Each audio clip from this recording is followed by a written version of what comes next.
আসসালামু আলাইকুম সুপ্রিয় শিক্ষার্থী সুধীবৃন্দ, আমরা ষড়সন্ধি পাঠ আলোচনায় আজ তৃতীয় পাঠে আলোচনা করব এক নজরে ষড়সন্ধি এর যে 6টি উপবিভাগ আমরা এর আগে আলোচনা করছি সেই সম্পর্কে আজকে সুবিস্তারে আলোচনা করব। এই পাঠে খুব সংক্ষিপ্ত আকারে এবং সুন্দর করে বোঝাবো ইনশাআল্লাহ, আপনারা খুব সুন্দর করে দেখুন। প্রথম কথা হলো এক নজরে ষড়সন্ধি এই অ অথবা আ এর মূলত এই অ আনে গঠন হয়, এই 6টা নিয়ম অনুসারে গঠন করা হয়। তার মানে হচ্ছে এই প্রথমে এই অর সাথে অ যুক্ত হবে, আবার এই অর সাথে আ যুক্ত হবে, অথবা এই আর সাথে অ যুক্ত হবে, অথবা আর সাথে আ যুক্ত হবে। এইরকম এক একটা 4টা নিয়মে গঠন হয়। এখানেও একই কথা, এখানে প্রত্যেকটাই চারটা আপনার নিয়ম অনুসারে এইভাবে গঠন করবে। এই জন্য এই প্রতিটা সুন্দর করে একটা দেখলে বাদ বাকি এই ষড়সন্ধির অনেক আলোচনা আপনি সহজভাবে বুঝবেন। আর গুরুত্বপূর্ণ কথা হলো যে উদাহরণগুলো দেওয়া আছে এই উদাহরণগুলো সবসময় মনে রাখতে হবে ষড়সন্ধি করার ক্ষেত্রে। এই উদাহরণগুলো মনে রাখে তাহলে আমরা খুব ইজি ভাবে শিখবো। তাহলে আমরা মূল কথা শুরু করি। তাহলে সুপ্রিয় শিক্ষার্থী বন্ধুরা, এই প্রথমে এই অর সাথে অ অথবা অর সাথে আ অথবা আর সাথে অ অথবা আর সাথে আ যুক্ত হয়ে মূলত কি হবে, এই আ সমান সমান আকার হবে। মূল কথা এইটা। তাহলে আমরা মূল শব্দ এখানে হলো বিদ্যালয়। তাহলে এইটার যে শব্দটা আলাদা কিভাবে করা যায় এরকম আপনাকে আলাদা শব্দ নিতে হবে। তাহলে এখানে মূল শব্দ হলো বিদ্যা প্লাস আলয়। এই বিদ্যার শেষে কি আছে, আ আছে, আকার আছে, তার মানে এই আ আছে। আলয়ের প্রথমে কি আছে, আ আছে, তার মানে এই আ আছে, তার মানে এই আ এবং এই আ এই দুইটা আ হয়ে কি হলো, এই আকার হলো। তার মানে এই বিদ্যালয়ের মাঝে যে আকার আছে এইটা মূলত এই সন্ধি এর নিয়মে, এই ষড়সন্ধি নিয়ম অনুসারে হয়েছে। আর আপনি এই উদাহরণটা মনে রাখবেন আমি যেভাবে বুঝাইলাম। বিদ্যালয়ের আকার কেন আসলো, আপনি দেখবেন যে এই শব্দটাকে কোনোভাবে আলাদা করা যায় কিনা, এবং আলাদা হয়েছে, এবং এর শেষে দেখবেন যে আ আছে কিনা, এবং পরে যে লয় থাকলো এই লয়কে কিভাবে গঠন করা যায়। অলয় হয়, আলয় হয়, ইলয় হয়, উলয় হয়, এইরকম বিভিন্ন স্বরধ্বনি আগে যুক্ত করে আপনি একটা অর্থবোধক শব্দ বের করলে তাহলে দেখবেন যে আপনার এই স্বর সন্ধির এই 6টা নিয়মে আপনার গঠন হয়েছে, তখন আপনার বিশুদ্ধ সন্ধিটা হয়ে গেল। এবং আপনি এই বিদ্যালয় কথাটা সবসময় মনে রাখবেন। এখন আমরা দ্বিতীয়টা দেখি। দেখেন এই অর সাথে রস্যই অথবা অর সাথে দীর্ঘই অথবা আর সাথে রস্যই অথবা আর সাথে দীর্ঘই এইভাবে হয়ে হয় কি, এ হয়। এ মানে হচ্ছে একার হয়। এই যে দেখুন এখানে মূল শব্দটা দেখুন এই আগের মতো শুভেচ্ছা। তাহলে এই যে এর ভিতর অতিরিক্ত আসলে কি একার আছে, তাহলে আমাদের দেখা যাচ্ছে একার হইতে গেলে এই শব্দের শুরুতে এই দুটা যে কোনো একটা শব্দ থাকতে হবে এবং পরে এই রস্যই দীর্ঘ থাকবে। তাহলে দেখুন এখানে মূল শব্দটা আমরা এই শুভ কথাটা পাইলাম। তাহলে শুভ যেহেতু এর সাথে এই অবশ্যই যে কোনো শব্দের শেষে যদি এই হসন্ত চিহ্ন থাকে, তাহলে এই হসন্ত চিহ্ন থাকার কারণে আমরা কি পাই, অ পাইলাম। তাহলে এই দুটা নিয়মের ভিতর এই অটা পাইলাম। আর এখানে থাকলো, এখানে স্পষ্ট দেখা যাচ্ছে ইচ্ছা, তাহলে এখানে রস্যই রয়েছে, তাহলে 100% এই রস্যই। তাহলে দেখুন ওই অ প্লাস রস্যই এই দুইটা মিলে হয়ে গেল কি একার। আর এই কারটা হয় মূল শব্দের আগে।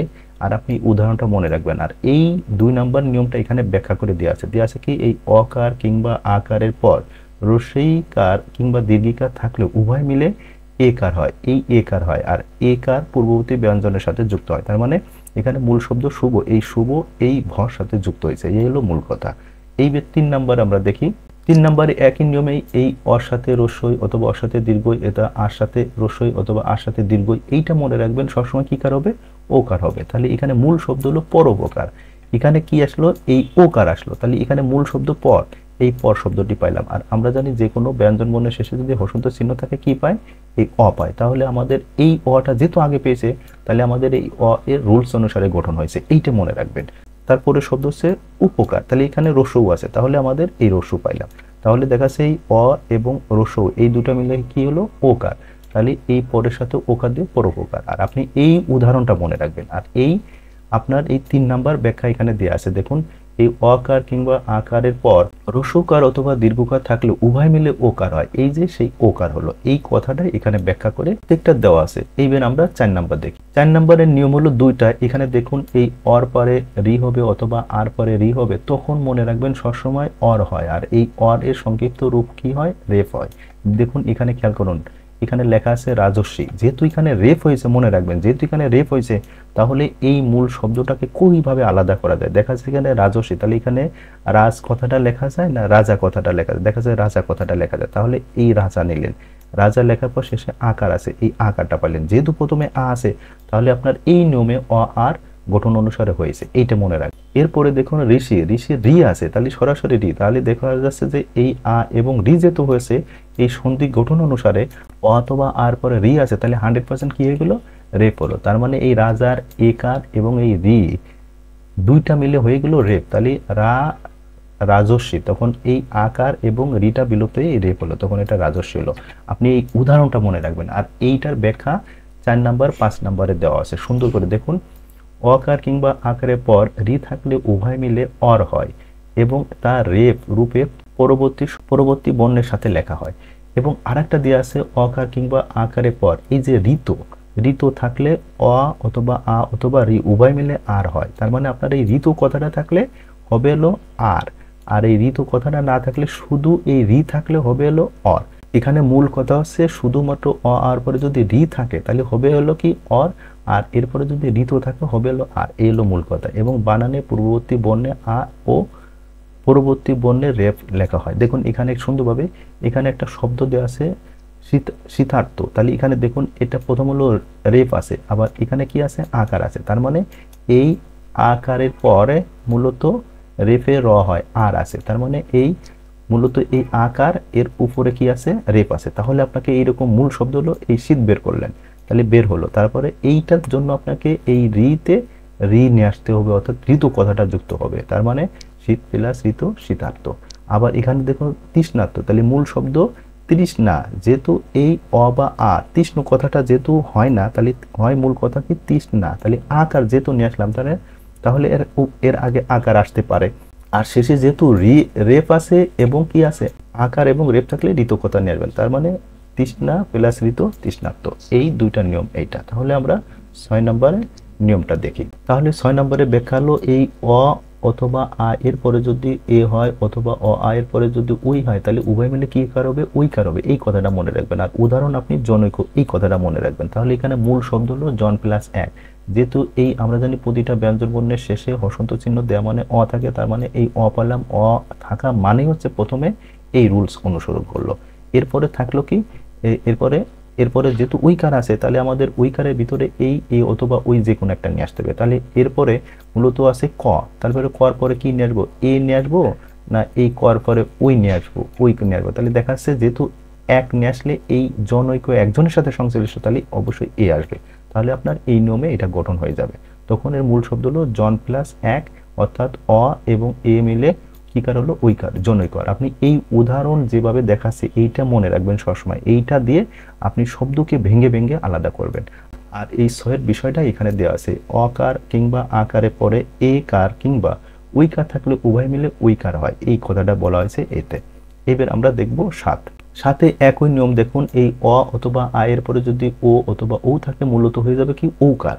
এখানে দেখুন আপনার এই ঔষধ এই কথাটা মনে রাখতে হবে মহৌষধ, তাহলে এখানে যেহেতু ঔকার কথাটা আসছে তাহলে আপনার এই সূত্র অনুসারে হয়েছে। তাহলে এখানে মূল শব্দ হচ্ছে মহা, এই মহা যেহেতু মহা শেষে কি আছে আকার আছে, তাহলে এই আমরা আ পারলাম, আ পা মানে হলো এই নিয়ম অনুসারে চলে হলো।